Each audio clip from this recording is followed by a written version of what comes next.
Estamos de regreso aquí en Observatorio en TV UNAM hablando con Javier Cruz Angulo del CIDE y Miguel Carbonell del Instituto de Investigaciones Jurídicas sobre las reformas a la Ley de Amparo. Les recuerdo que esta conversación, así como el conjunto de los programas que estamos haciendo en esta serie de TV UNAM, se puede descargar en la página de internet www.observatorio2012.tvunam.mx.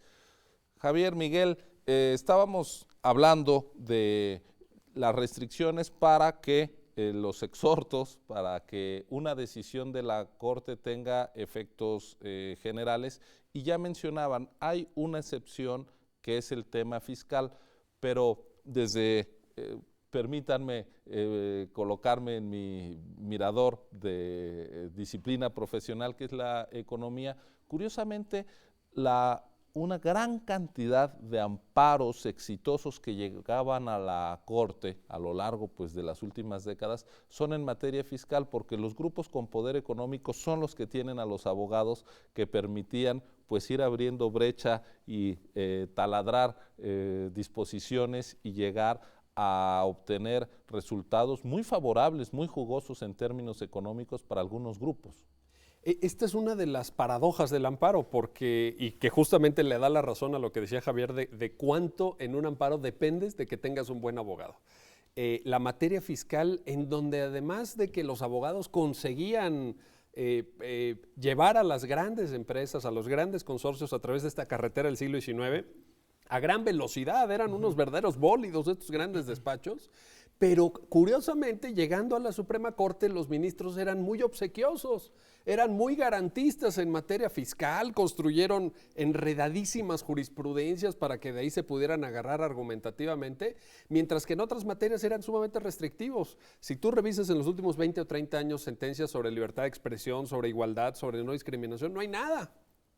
Pero en materia fiscal hay cientos de criterios. Entonces, precisamente, Ciro, esa es una de las cosas que ameritaba la reforma, en donde ya decías, a ver, ¿para qué está sirviendo el amparo? ¿Por qué el amparo permite una devolución de un crédito fiscal de miles de millones de pesos a una empresa, pero no permite que un campesino se proteja en sus derechos, o no permite evitar un acto arbitrario de las autoridades? Entonces, a partir de estas reflexiones que surge esta reforma, que sin duda tiene defectos. Yo en esto estoy de acuerdo con Javier, y desde la propia UNAM lo hemos dicho. Nosotros hemos hecho seminarios pidiendo que se disminuya esta regla de los 8, en fin.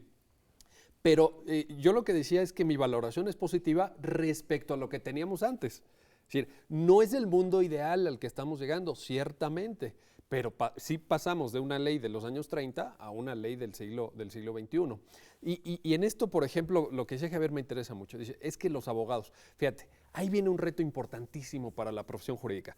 El amparo ahora procede, como se dijo en la cápsula, cuando se violen tratados internacionales. Es decir, México ha firmado una serie de tratados de derechos humanos que amplían nuestro ámbito de protección. Lo que le llaman ustedes el bloque constitucional. El bloque constitucional que se integra por la Constitución y los tratados. Ahora, si a ti te violan un derecho humano previsto en un tratado, o algún sector de un derecho previsto en un tratado, puedes promover directamente el amparo, y eso significa que los abogados nos tenemos que actualizar. Los abogados necesitamos conocer los tratados internacionales, cosa que en general creo que no pasa, en los estudiantes, por ejemplo, y los jueces también se tienen que preparar. Entonces, fíjate cómo en este nuevo marco jurídico se nos amplía el abanico. De antes litigar amparos con la pura Constitución, pues ahora vamos a estar litigando con tratados y con la interpretación de los tratados, con la jurisprudencia internacional, que también nos suministra una ventana nueva al mundo incluso, ¿no? Yo creo, Ciro, y retomando un poco esto, yo creo que se recepciona y se saluda primero la reforma en materia de derechos humanos. O sea, el uno constitucional realmente que empieza a generar el concepto de bloque de constitucionalidad en nuestro país, que digo, ya está en otras latitudes, Miguel ha escrito mucho sobre el tema, se felicita. Que se recepcione en la ley de amparo, se felicita aún más. Insisto, hay problemas muy crípticos al interior del gremio. ¿Por qué? Porque sigue siendo un lenguaje donde los abogados vivimos de una renta, que es nuestro lenguaje. Estos latinajos raros, hoy están de moda los anglicismos, etcétera, y que es un gremio que no está colegiado, que no pasa nada si un abogado comete un error, y que tú puedes pasearte por la colonia Doctores y luego camino hacia la corte y te puedes encontrar, se lleva civil, mercantil, penal, familiar, administrativo, fiscal, etcétera, no, licenciado fulano de tal y un teléfono abajo. Entonces, que realmente las cuestiones técnicas duras del amparo todavía no se han acabado de disolver para que efectivamente, porque yo puedo tener mi derecho sustantivo, que es el derecho a la libertad de expresión, todos los derechos en tratados de derechos humanos, pero si no tengo a alguien que me lo arme bien en el escrito para que me lo entienda el juez y también que se capacite bien a los jueces, no puedo hacer valer el derecho. ¿Cuál es la segunda problemática que creo que es fundamental? Que este resabio en el gremio que por eso creo que los fiscalistas han sido muy exitosos. ¿Por qué? Porque las cantidades de dinero que se juegan son un incentivo muy sólido para ponerse a estudiar. O sea, ellos tienen un incentivo muy sólido, que es llenarse de dinero. Entonces, hay incentivos muy perversos por los cuales llegó un momento donde la Suprema Corte, en su transición de octava a novena época, se convirtió en un tribunal fiscal. Sí. O sea, la Suprema Corte de Justicia de la Nación llegó un momento en que tú podías encontrar 275 tesis sobre la tenencia, nada más, sobre tenencia, y no había un solo criterio novedoso sobre libertad de expresión. Uno. Y 275 sobre tenencia hasta que la Corte dijo, no me manden más, mándenselo a tribunales de allá abajo. Ya, por favor, ya no. Pero esto, o sea, eran los incentivos económicos tan poderosos que los hacían ser perfeccionistas, disciplinarse y especializarse en su materia, y por eso esta carretera era como una gran camionetota en el siglo XIX a toda velocidad con todos los incentivos para llegar a su meta. Claro, pero eso implica que quien se jugaba un derecho y lo quería hacer valer ante el máximo tribunal y no tenía los recursos económicos para hacerse de un abogado con este incentivo, pues se veía limitado. Era al final una justicia que estaba filtrada por el poderío económico de los individuos, Miguel. Muy selectiva, sin duda, con paradojas como las que acaba de señalar Javier. Y yo creo que ahora estamos ante la oportunidad. Ciertamente no se acaba la complejidad del amparo, ciertamente necesitas todavía de un buen abogado, ciertamente no van a tener éxito estos abogados que llevan todas las materias y que según ellos saben de todo y que igual te llevan un divorcio que un problema hipotecario, que un amparo fiscal. No, estos probablemente pues sigan topándose con muchos obstáculos.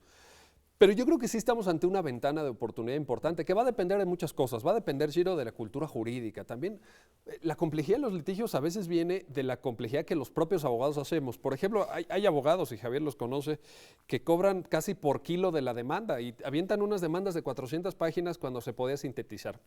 Los jueces responden igual. México tiene el récord mundial de las sentencias más largas. Hay sentencias de la Corte de 1,500 páginas, hay sentencias de colegiados de 2,000 páginas. Cuando las sentencias más importantes, las que todo mundo refiere de la Corte de Estados Unidos, tienen 15 páginas, 18 páginas, y así se usa en otros países. Entonces, también es una oportunidad para cambiar, también es una oportunidad para replantear una serie de cosas. Déjame te pongo una que creo que va a tener un impacto práctico para que quienes nos ven lo puedan usar. Ahora el amparo va a proceder no nada más en contra de actos de autoridad, sino en contra de omisiones, esto es, deberes que la ley le asigna a una autoridad, pero que si no hace, contra eso te puedes amparar. Es una gran novedad. Antes no se podía. Antes tenías que esperar a tu acto de autoridad o tenías que provocarlo incluso. Había técnicas que los abogados usábamos para provocar el acto de autoridad y contra eso ampararte. Ahora no.